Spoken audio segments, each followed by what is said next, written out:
Libro Las casas astrológicas, la experiencia individual en un marco de referencia. Escrito por Dan Rudiger, publicado por la editorial Kier, en la voz de Lola Rodríguez de Revolución de la Conciencia. Parte 1. 2. Las casas como el marco astrológico básico de referencia. Cuando un ser humano nace en una hora particular y en un lugar particular en la superficie de la Tierra, lo rodean por todos lados cuerpos celestes, visibles en el cielo o invisibles debajo del horizonte. La astrología declara que las posiciones de estos cuerpos celestes sí se relacionan con el recién nacido, y si esta relación es interpretada significativamente, definen el carácter estructural básico del organismo biológico y psíquico del niño, al igual que la manera en la que su potencial al nacer se concretaría o debería concretarse a través de una serie de experiencias personales.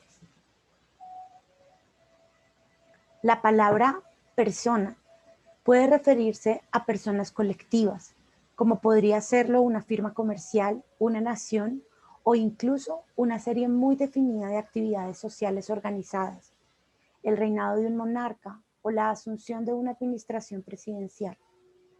Pero en este libro solo consideraré asuntos pertenecientes a personas individuales. Este es el campo de la astrología natal. Y como yo lo veo, ningún sistema de la astrología natal tiene mucho sentido hoy si realmente no está centrado en la persona. La astrología centrada en la persona se ocupa de la relación entre una persona y el universo que la rodea, su ambiente cósmico. Cuando nos ocupamos de una relación, deberán ser considerados por lo menos dos factores.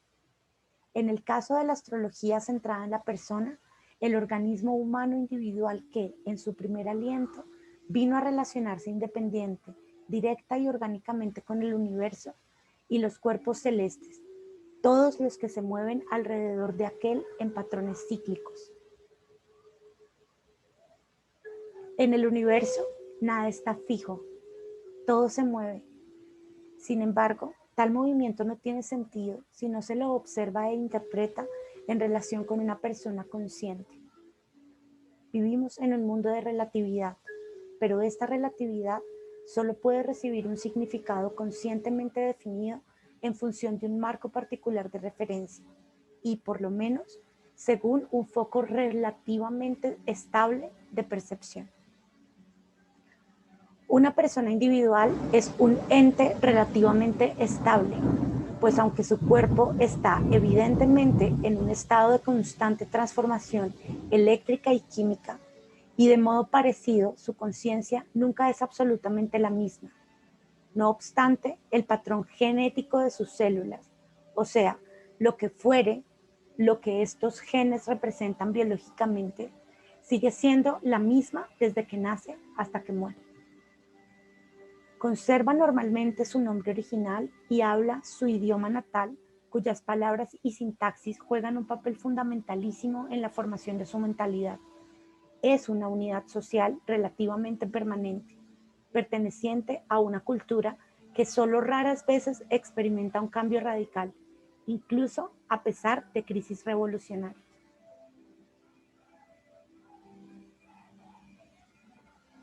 La ciencia moderna tiene sus constantes universales.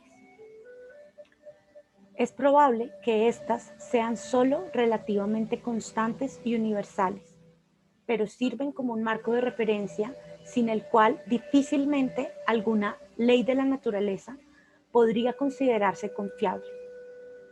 Filósofos de inclinación religiosa como Aldous Huxley hablan de una filosofía perenne, y hay ocultistas que se refieren a una tradición universal o a una revelación original, representando ambas una base estable, sólida y segura de creencias que se consideran esenciales para el bienestar mental, espiritual y emocional de la humanidad. La mística oriental e incluso algunos tipos de mística occidental tal vez renuncian a todo lo que sea seguro y concreto, pero los místicos apuntan a una identificación total con Dios o a una completa absorción dentro de un estado unitivo. Y hablar de Dios, Brahman, Nirvana o Tao, es referirse a una condición inmutable y absoluta que constituye en sí misma un estado supremo de estabilidad, aunque esto implique un cambio constante en lo que concierne a puntos de vista parciales y formaciones existenciales individuales.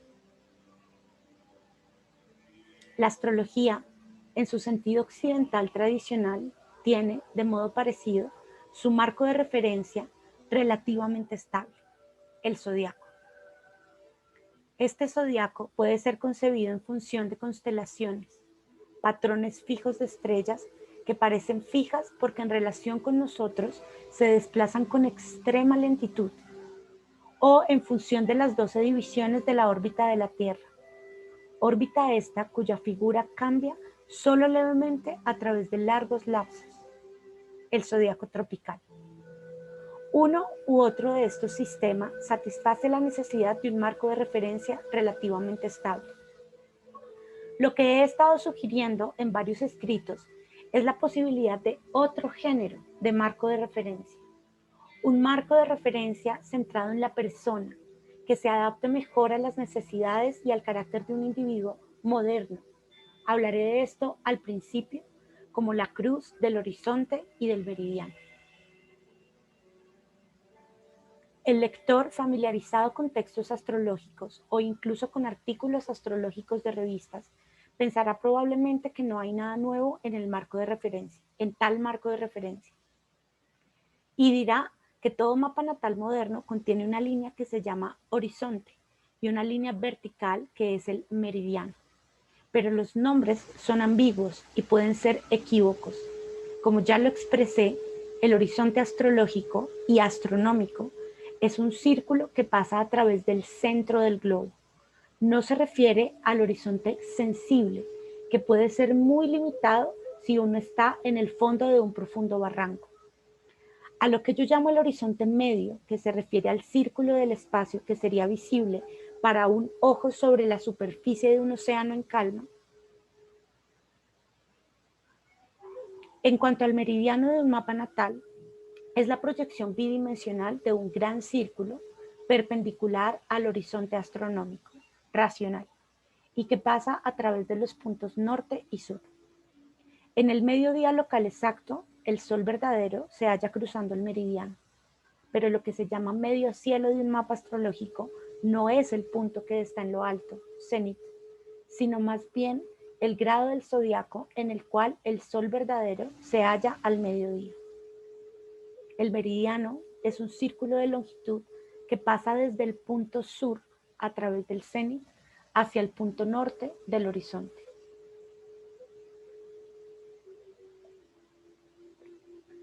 Perpendicular a este círculo, pero aún en la dimensión vertical, encontramos lo que se llama la vertical prima.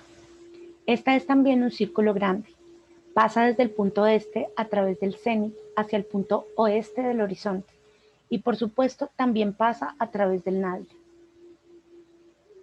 Estos tres grandes círculos, horizonte, meridiano y vertical prima, son recíprocamente perpendiculares en el espacio tridimensional. Sus intersecciones determinan 6 puntos fundamentales en el nivel horizontal este, oeste, norte y sur, y en el vertical cenit y nadir. Desde luego, podríamos pensar en cualquier cantidad de puntos en el horizonte a través de los cuales pasarían grandes círculos que también cruzarían el cenit y el nadir. Y a menudo se hace referencia a los puntos noreste, noroeste, sudeste y sudoeste. No obstante, es fundamental el concepto de 6 direcciones del espacio: este, oeste, norte, sur, arriba y abajo. En un mapa natal bidimensional aparecen solo 4 direcciones básicas. El sur y el cenit están algo integrados y de modo parecido ocurre con el norte y el nadir.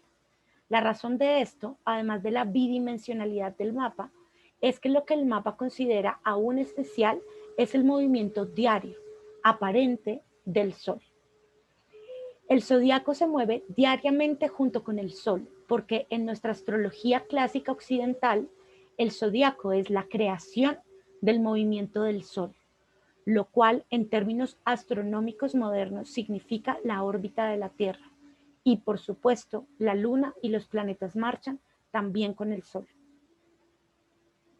Como ya dije, en la astrología arcaica, centrada en el lugar, el único marco verdaderamente fijo de referencia era el horizonte del lugar en el que la tribu vivía, o más tarde, en el que se hallaba la ciudad. Cuando llegamos a la etapa de desarrollo en la que, al menos teóricamente, el individuo se convierte en una unidad básica, con confianza en sí mismo, libre y creador, entonces la astrología, tras centrarse en la persona, debe usar lógicamente como su marco de referencia la estructura geométrica tridimensional producida por las 6 direcciones del espacio en cuyo centro está el individuo.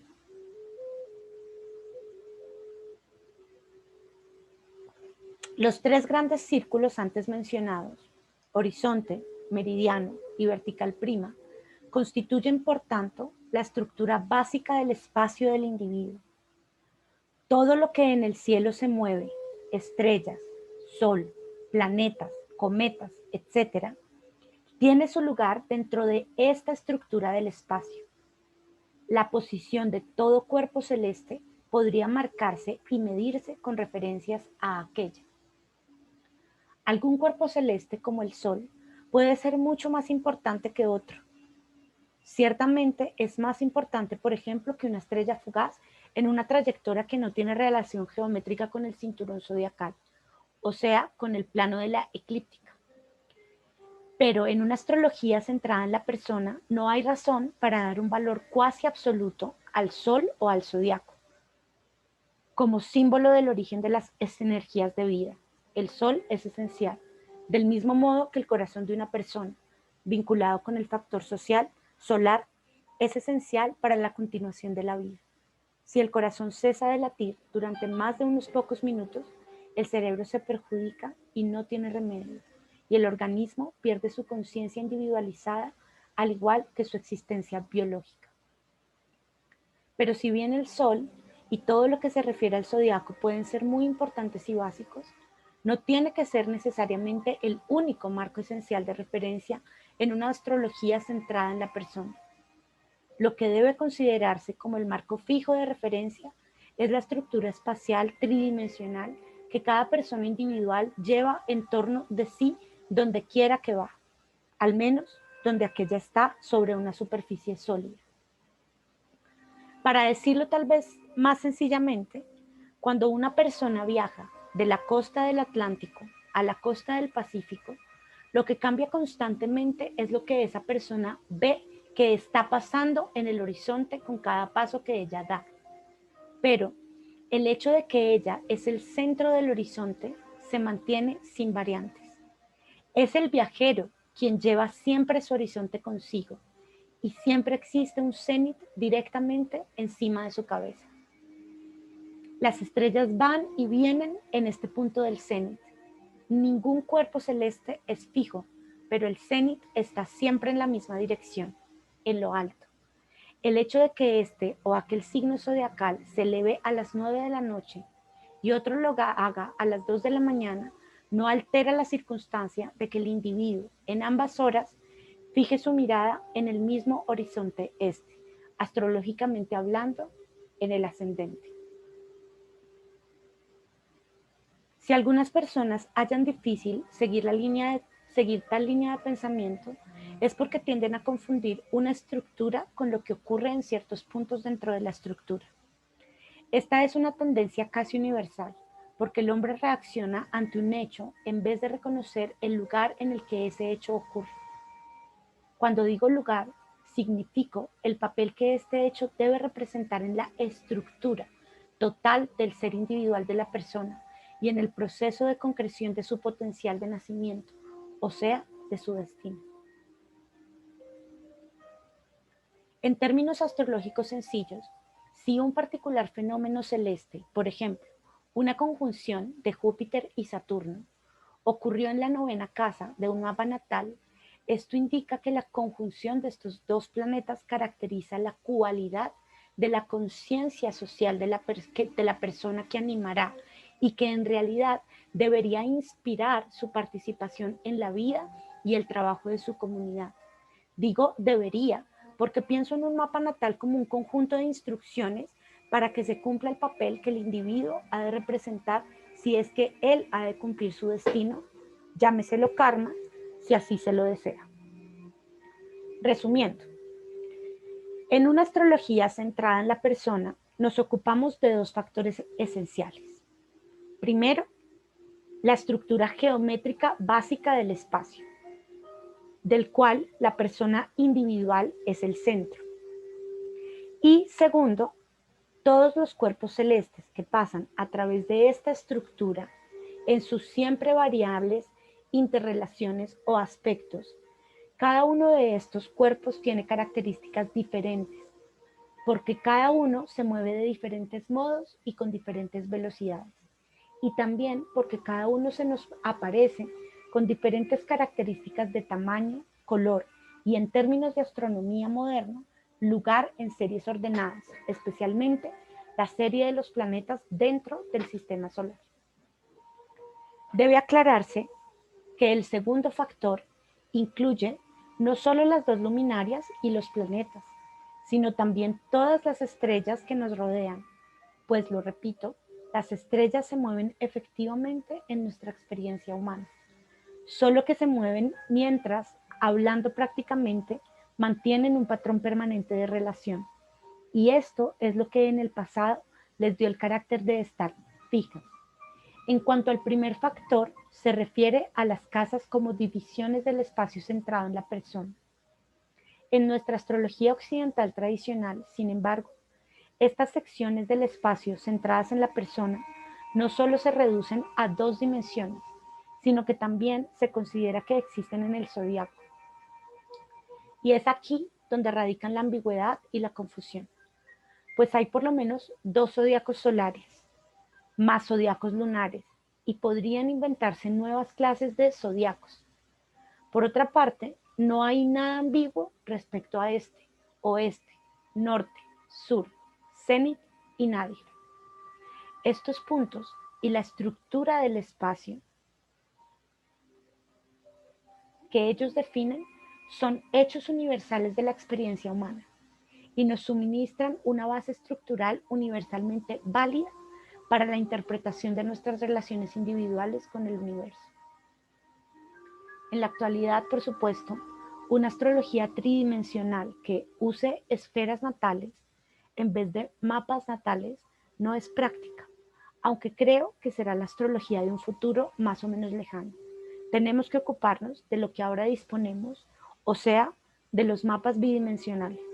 No obstante, podemos y debemos reorientar nuestra comprensión de lo que estos mapas significan y particularmente nuestra interpretación de las casas. Debemos considerar a estas casas como proyecciones estrictamente bidimensionales del espacio tridimensional, del cual el individuo es precisamente el centro.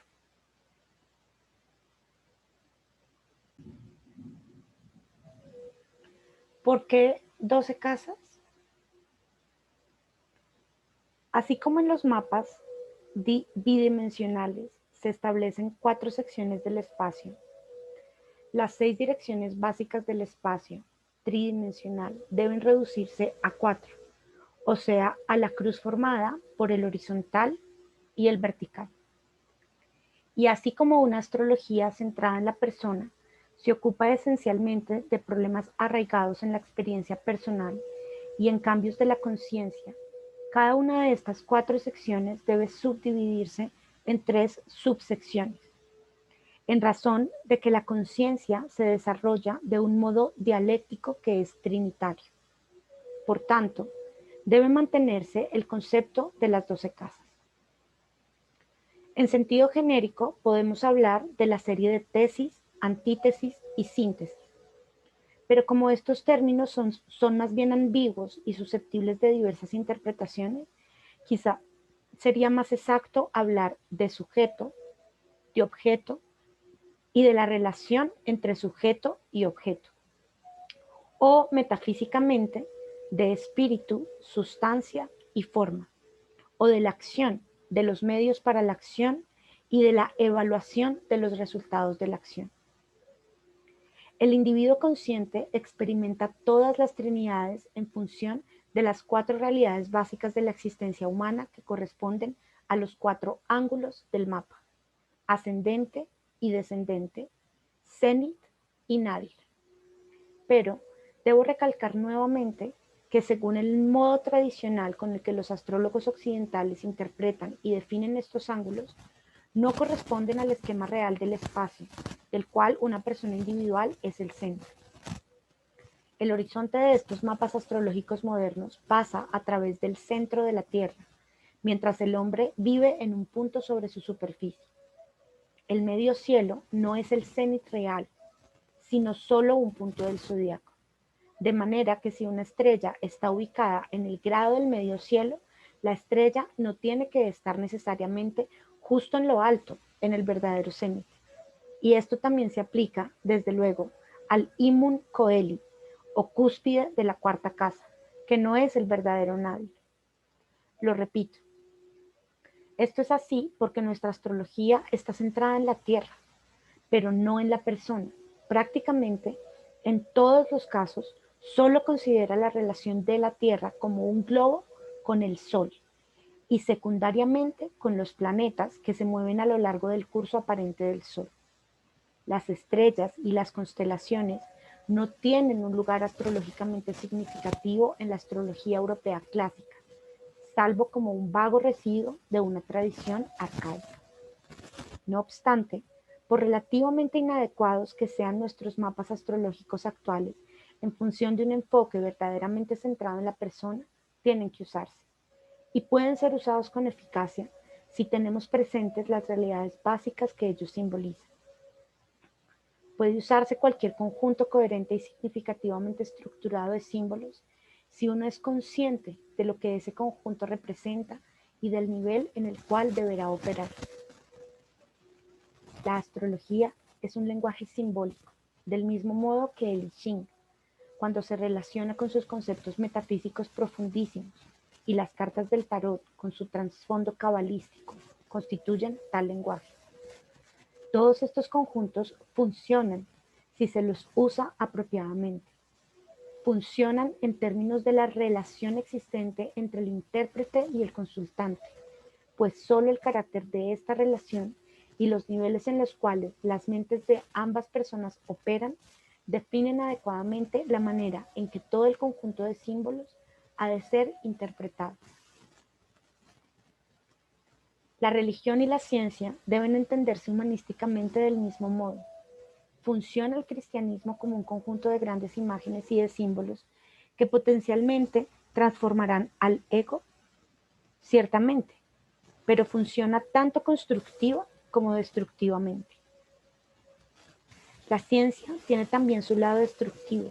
Prueba de ello es la contaminación y la destrucción de elementos naturales, y la despersonalización y la proliferación monstruosa de seres humanos en ciudades contaminadas.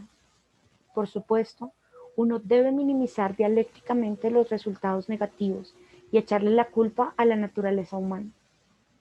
El valor de todo símbolo deriva del modo con que se lo use, lo cual significa a menudo del modo con que los seres humanos lo usarán inevitablemente si consideramos la etapa particular de su actual evolución.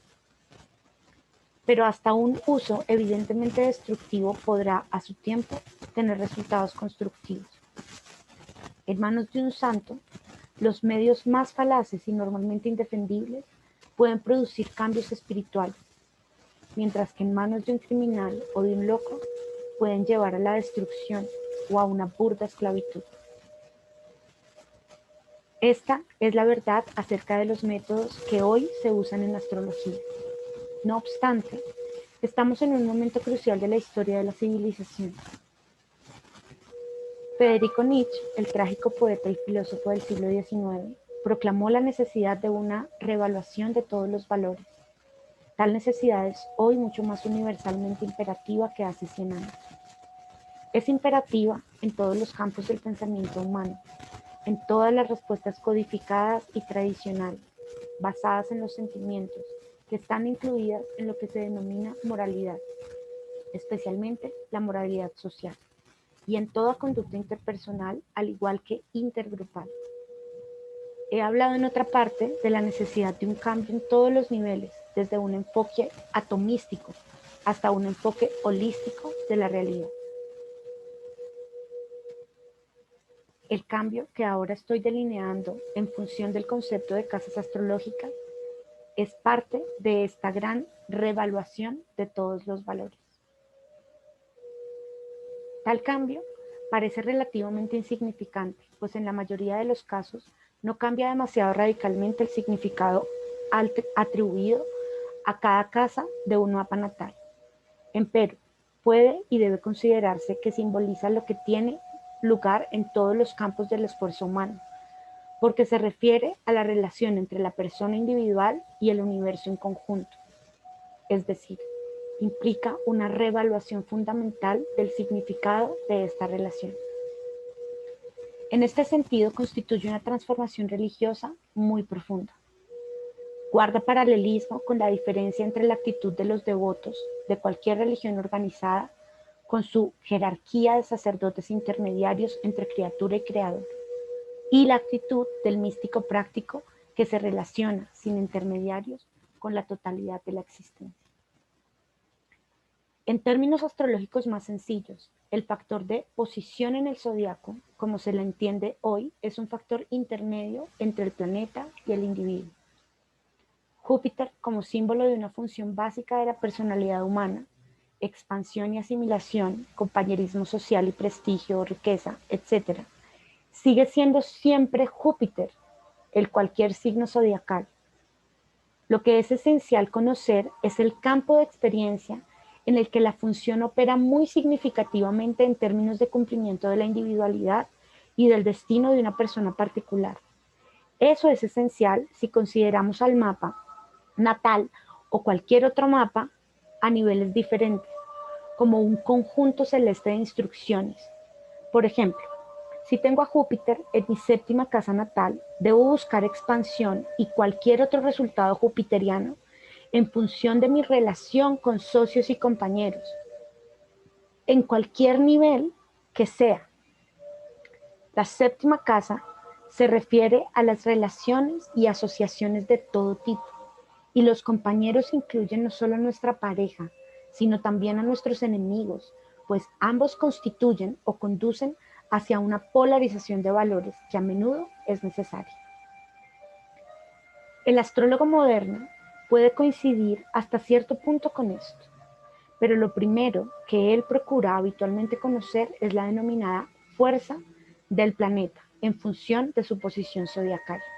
Empero, cree, consciente o semiconscientemente, que un planeta enfoca las energías que fluyen desde un signo zodiacal o constelación y que estas energías son las que realmente hacen que la astrología funcione.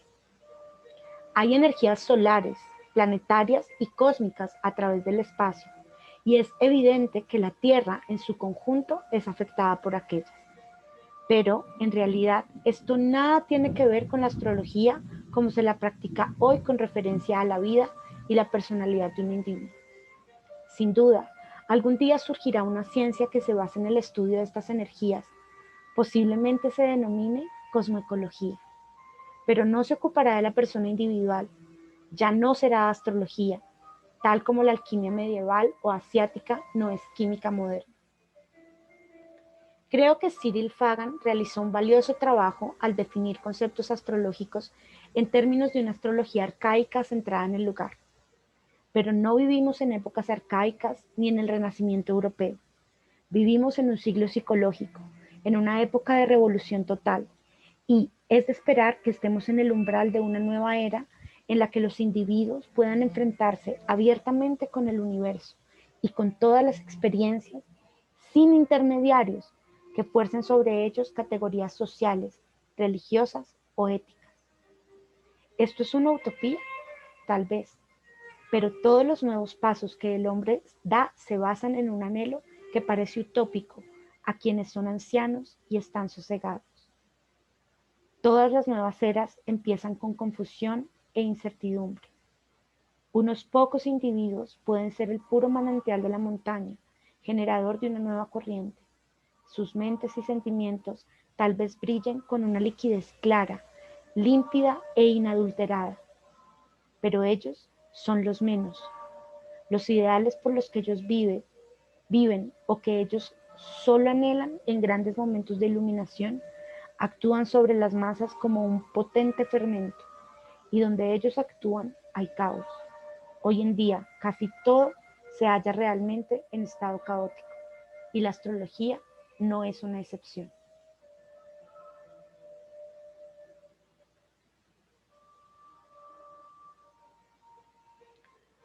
Los sistemas de división de casas. El método que en astrología moderna se usa para determinar las cúspides de las 12 casas es particularmente caótico. Hablando literalmente, el término cúspide se refiere al comienzo de una región del espacio o de un periodo o lapso. Empero, algunos astrólogos contemporáneos piensan que el término debería aplicarse a la parte media de una casa. Cyril Fagan llegó también a tal conclusión, pero fue bastante sagaz como para sugerir que, en el sistema que él postulaba, ese término debería reemplazarse por mediana, lo que a menudo hace que un astrólogo piense en la cúspide como en la sección media de una casa. Es la creencia de que las características de una casa se encuentran de modo más explícito y eficaz después que un planeta llegó a la mitad de esta casa. Aquí están implícitos dos conceptos. El primero, fundamentalísimo, se refiere a la naturaleza misma de la astrología. Mark Edmund Jones definió hace mucho tiempo la astrología como la ciencia de todos los comienzos. En un sentido metafísico, esto significa que un mapa astrológico puede considerarse como la fórmula arquetípica o seminal que establece el conjunto de potencialidades puestas en circulación en el primer acto de la manifestación, en el fiat creador, en el verbo del inicio, que es el origen de todo ciclo existencial. Por tanto, lo que la astrología estudia es el punto de origen y revela en él la forma arquetípica de un inicio particular de la vida, o en general de cualquier hecho significativo y originante, del cual emana una serie particular de hechos nuevos. Si este es el caso, entonces cada factor astrológico debería relacionarse de manera parecida con el inicio de alguna serie de hechos o de una fase particular de desarrollo. Esto se aplica al primer grado de un signo zodiacal y de una casa, al igual que a la conjunción de dos planetas que marcan el inicio de su relación cíclica. El carácter arquetípico de este ciclo se revela al astrólogo en el primer momento de cualquier ciclo.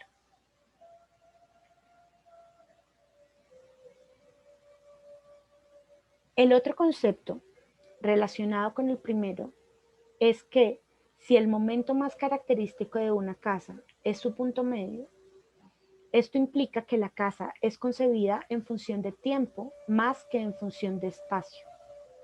El astrólogo tal vez perciba que a alguien que inicia un proceso le lleva algún tiempo comprenderlo plenamente e identificarse con las características de ese proceso.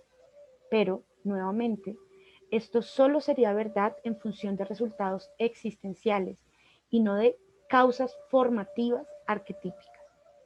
Como yo veo esto, la astrología se ocupa esencialmente de causas formativas, o mejor aún, de conjuntos potencialidades que se ponen en circulación y luego, de modo tan solo secundario, de hechos externos.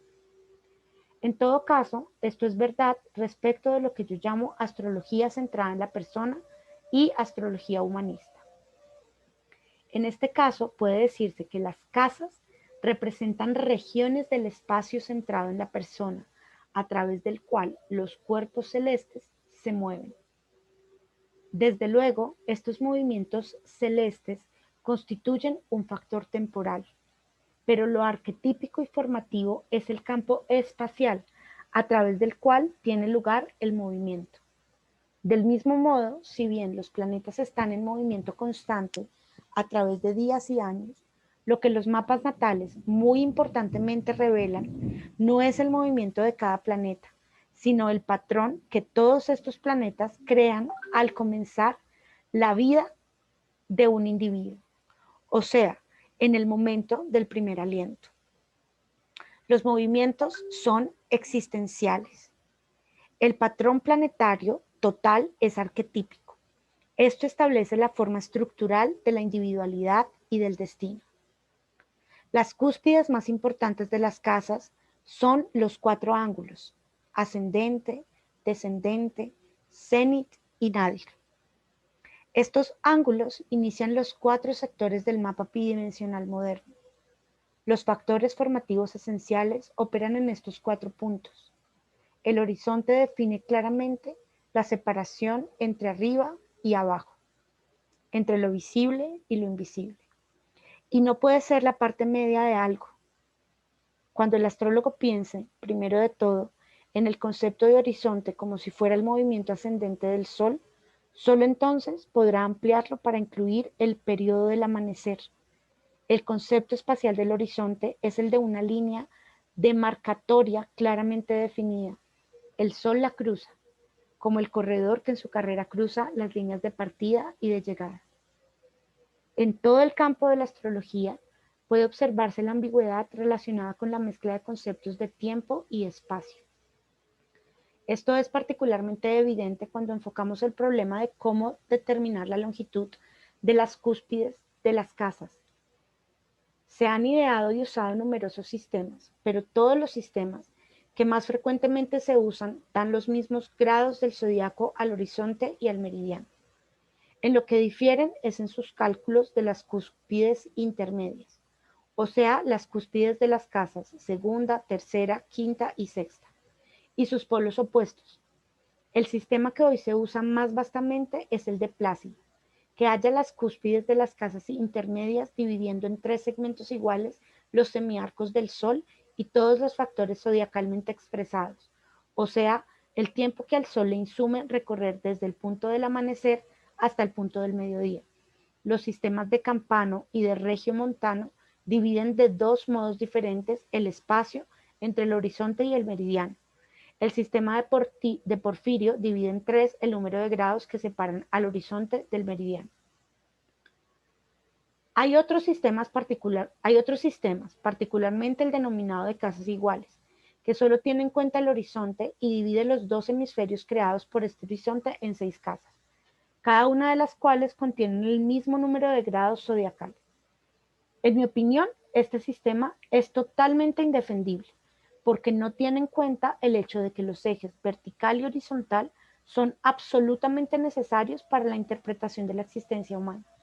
Emplear la actualidad solamente al horizonte como marco de referencia equivale a considerar que la única posición significativa del hombre es la yacente. La dificultad con la que todos estos sistemas prácticamente se topan es que en y sobre el círculo ártico y sobre el antártico los mapas natales asumen una forma muy peculiar y en muchos casos no pueden confeccionarse porque durante varios meses el sol no sale ni se pone. Como el zodiaco de la astrología occidental tradicional es el curso del sol, ¿cómo podríamos poner grados del zodiaco en las cúspides de las casas sobre el horizonte cuando el sol y los planetas no salen? Si las casas son secciones iguales del espacio, no del zodiaco, alrededor del individuo siempre hay oeste, cenit y nadir. Y el horizonte separa siempre arriba de abajo, pero algunas veces solo hay estrellas y no hay planetas en el hemisferio arriba y debajo del horizonte.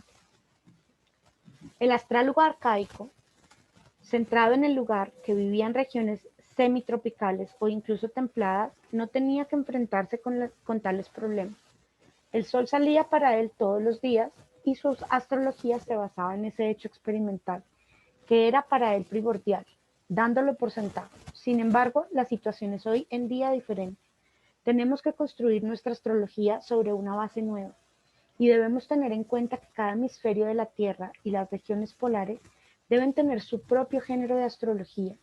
En última instancia, debemos reinterpretar algunos factores astrológicos básicos en relación con la situación astronómica de cada una de estas regiones. Sin embargo, la astrología centrada en la persona se basa en conceptos fundamentales que son válidos en todas partes, porque en todos los sitios del globo el hombre es consciente del horizonte y del centro. Cada niño nace en el centro de su estructura espacial y la llevará consigo a donde quiera que vaya. Astrológicamente hablando, el único problema consiste en determinar todo lo que ese niño pueda observar y experimentar cuando las estrellas y los planetas atraviesen las 12 secciones de esta estructura espacial. Esta fue la parte 2 de la parte 1 del libro Las casas astrológicas, la experiencia individual en un marco de referencia, escrito por Dan Rudiger, leído por Lola Rodríguez de Revolución de la Conciencia.